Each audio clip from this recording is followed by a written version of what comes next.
कैसे कनेक्शन बनाइए, इसके साथ कैसे कनेक्शन है, क्या कनेक्टेड है, कनेक्टिविटी क्या है। सबसे पहला पॉइंट में लिखा है bot mining machine generate bot token. Bot mining machine क्या करती है? बॉट टोकन को जनरेट करती है। अब ये बॉट टोकन जो जनरेट होती है वो क्या होता है, उसको हम क्या करेंगे, बॉट टोकन ट्रेडेड ऑन, कहां हम ट्रेड करेंगे, डेक्स पे, that is the bot decentralised exchange, खुद का डेक्स है तो हम वहां पर जाके ट्रेड करेंगे। और अगर हम वहां पे ट्रेड करते हैं तो हमारा जो ट्रांजैक्शन हो रहा है, ऑल ट्रांजैक्शन, उसका कहीं ना कहीं रिकॉर्ड हो रहा है। वो कहां हो रहा है? It is recorded on bot chain can, इसके एक्सप्लोरर पर रिकॉर्ड हो रहा है। तो वो हम कहां पर जाके देखेंगे, बॉट स्कैन पर जाके देखेंगे, बॉट चेन स्कैन एक्सप्लोरर पे जाके देखेंगे जो भी ट्रांजैक्शन हो रहे हैं। अब ये जो हमारा एसेट बन रहा है वो एसेट कहां पर स्टोर हो रहा है?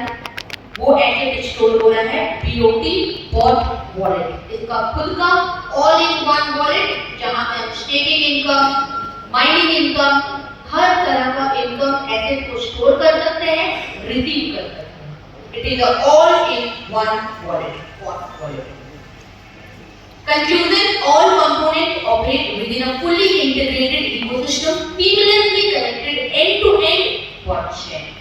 एक ऐसा इकोसिस्टम आपको प्रोवाइड की है जिसके माध्यम से आपको यहाँ पर एक चक्रव्यूह बना हुआ है कि आप इसके बाद जो काम कर रहे हैं वो ऑटोमेटिकली दूसरे काम को आप यहाँ से कर सकते हैं, आपको कहीं और जाने की जरूरत नहीं है। जैसे एक शॉपिंग मॉल में, एक बड़े मॉल में आपको हर चीज मिल जाती है, वैसे ही आप एक इकोसिस्टम में जब आप आते हैं तो एक इकोसिस्टम में it is fully integrated ecosystem जो हर एक चीज यहाँ पर है seamlessly connected to each and every one, एक दूसरे के साथ कनेक्टेड है end to end। Bot mining machine एक नेक्स्ट जनरेशन माइनिंग टेक्नोलॉजी है हमारा बॉट चेन में, और ये पावर्ड है SPECT स्पेक्ट माइनिंग।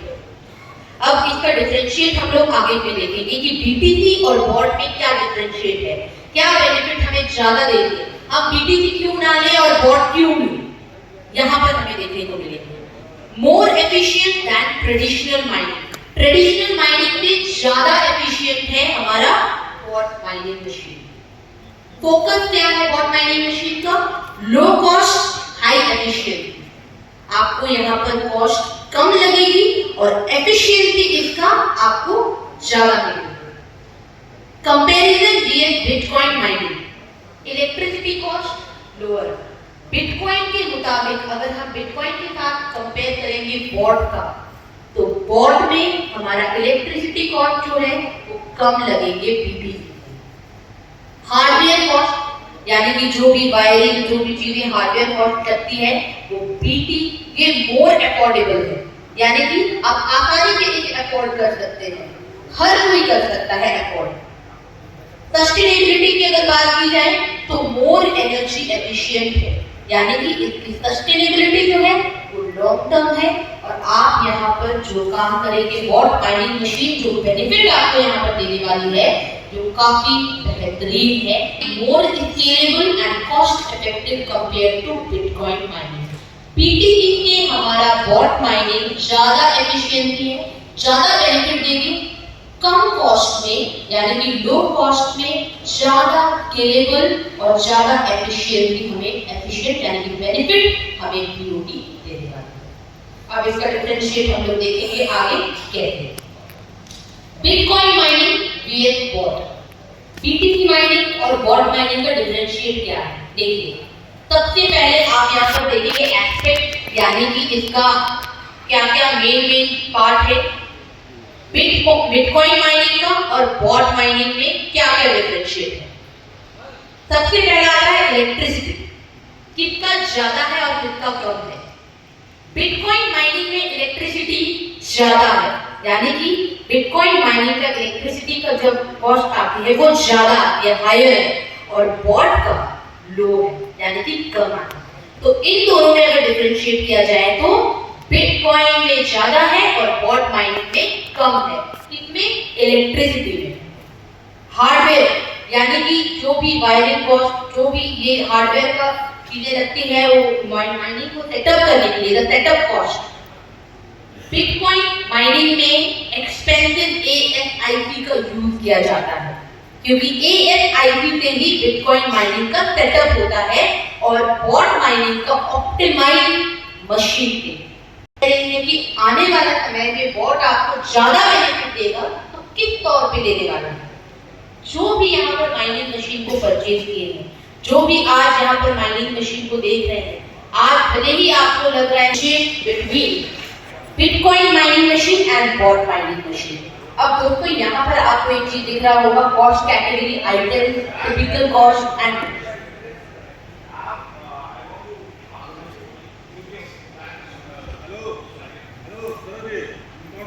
तो अब यहाँ पर क्या है कि bot mining machine, difference between bitcoin mining machine and bot mining machine, यानी कि BTC और बॉट में क्या अलग अलग यहाँ पर दिया गया है। सबसे पहले आप यहाँ पर कॉस्ट कैटेगरी को देख रहे हैं। कॉस्ट कैटेगरी में यहाँ पर आइटम, टिपिकल कॉस्ट और ग्रोथ, यहाँ पर इन चीजों को बताया गया है और इन चीजों को किस तरीके से यहाँ पर बताया गया है कि इसे हम देखते हैं। सबसे पहले BTC में यहाँ पर ASIC माइनर, यानी कि अभी 2010 का सवाल था, यहाँ पर उसका आइटम का यहाँ पर यूज किया जाता है और उसका टिपिकल कॉस्टिंग कितना आता है। BTC का मैं बता दूं, $4,000 to $12,000, 4,000 से 12,000 टिपिकल कॉस्ट डॉलर यहाँ पर रखते हैं इसका, BTC का। और इसमें क्या है कि आप देख पा रहे हैं नोट में, high and module dominate profitability. आज अगर हमारे पास BTC का मशीन होता तो हमारा यहाँ पर कितना कितना किस चीजों का कितना ज्यादा कॉस्टिंग लगता, वो सारी चीजें यहाँ पे दी हुई है। सेटअप में रैक वायरिंग $200 से $1,000 लगभग जब हमारा सेटअप लगता है, हार्डवेयर और बोलते हैं, और उसमें it is depend on state, BTC में बताया गया। कूलिंग सिस्टम, अब माइनिंग मशीन है वो हीट होगी, उसके लिए कूलिंग सिस्टम का जरूरत पड़ता है, तो कूलिंग सिस्टम का कॉस्टिंग आ जाता है अराउंड $500 से $2,000। और ये हो गया हमारा typical cost of BTC, cooling system का सेटअप के लिए, कूलिंग सिस्टम के लिए, जो कि हायर फॉर हॉट क्लाइंट है। जब वो ज्यादा कहीं ना कहीं ये हॉट होता है तो कूलिंग सिस्टम के माध्यम से उस मशीन को कूल किया जाता है कि वो लॉन्ग टर्म एफिशिएंटली को चले। टोटल कैपेक्स का अगर बात किया जाए BTC का, तो लगभग कॉस्ट एक मशीन का खर्चा मेंटेनेंस पूरा अगर बात किया जाए तो $5,000 से $15,000 इनिशियल इन्वेस्टमेंट लगता है BTC में। वही कंपैरिजन अगर हम बॉट पे करें तो यहाँ पर ANT माइनर का यूज किया गया है, जिसका टिपिकल कॉस्ट लगता है लगभग $2,500 से $10,000 और कहीं ना कहीं यहाँ पर उसका नोट सेम है। सेटअप जो कि hardware cost, rack and wiring में जो लगती है उसका 200 से 1,000 वो भी सेम है BTC के अनुसार, बट ANT माइनर और ASIC माइनर दोनों का डिफरेंशिएट आप उसे देखिए और नोट करके रखिए। इन चीजों को हम लोग और आगे बारीकी के साथ समझेंगे। और इसका कूलिंग सिस्टम बॉट का कितना है, $300 से $1,000, यानी कि $300 से $1,000 का टिपिकल कॉस्ट हमारा कूलिंग सिस्टम बॉट में लगता है।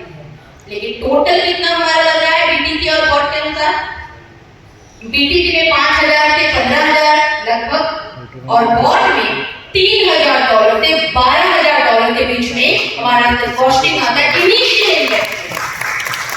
तो ये सारा मेंटेनेंस जो भी हमारा हार्डवेयर के लिए, जो भी माइनर कूलिंग सिस्टम, ये सारे हमारे मेंटेनेंस पे लगते हैं। तो ये इनिशियल इन्वेस्टमेंट BTC और बॉट का डिफरेंशिएट यहाँ पे बताया गया है। अब आ जाते हैं नेक्स्ट स्लाइड पर। नेक्स्ट स्लाइड पे बढ़ते हैं तो यहाँ पर आप देख पा रहे हैं ऑपरेटिंग, यहाँ पर ओपेक्स यानी कि यहाँ पर electricity, cooling, maintenance, repair, hardware depreciation पर कितना क्या कॉस्टिंग लगेगा, मतलब महीने का, जो भी महीने का हो, साल का हो, जो भी कॉस्टिंग लगता है किस तरीके से लगता है। लगभग इलेक्ट्रिसिटी में मंथली कॉस्ट कितना आता है BTC में, $210 से $315 मंथली कॉस्ट।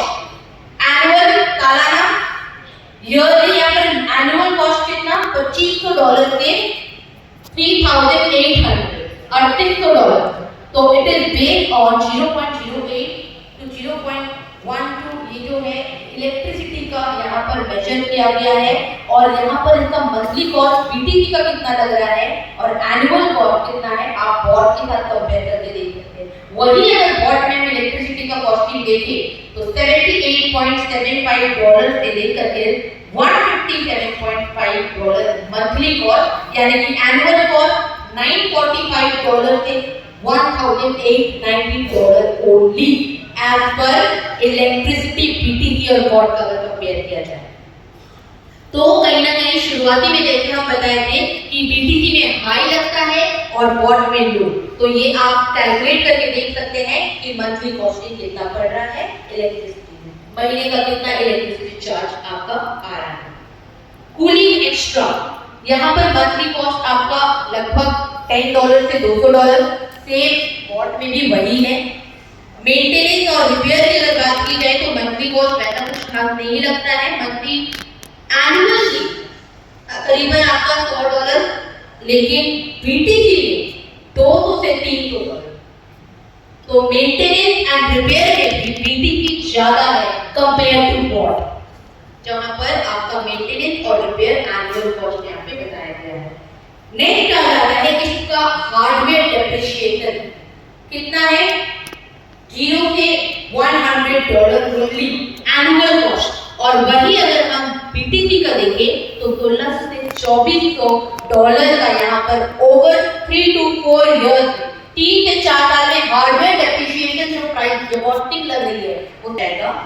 तो उस पे आपको और क्लैरिटी मिल जाएगी कि माइनिंग मशीन जो हमने लिया है उसमें हम एक बात करेंगे decentralised trading platform, a platform for direct token swapping. एक ऐसा प्लेटफॉर्म है जहां आप डायरेक्टली टोकन को स्वैप कर सकते हैं, no middleman, it is a fully decentralised.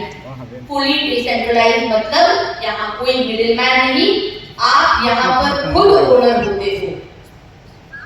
Fast and transparent transaction, यहाँ पर तेजी से और जल्दी आप यहाँ पर ट्रांजैक्शन करते हो जो पूरी तरीके से ट्रांसपेरेंसी होती है।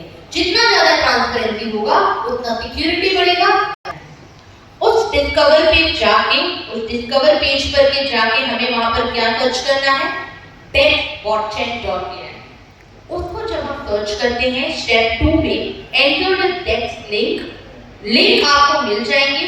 उस लिंक को जब आप वहां पर सर्च करते हैं तो डेक्स का पेज ओपन हो जाता है जहां से आप स्वैपिंग को कर सकते हैं। स्टेप 3 में सेट यूएल ट्रांजैक्शन डिटेल आएगा। उस डिटेल को सिर्फ ऐसे बिना देखे कंफर्म नहीं करना है, उसे पहले वेरीफाई करना है।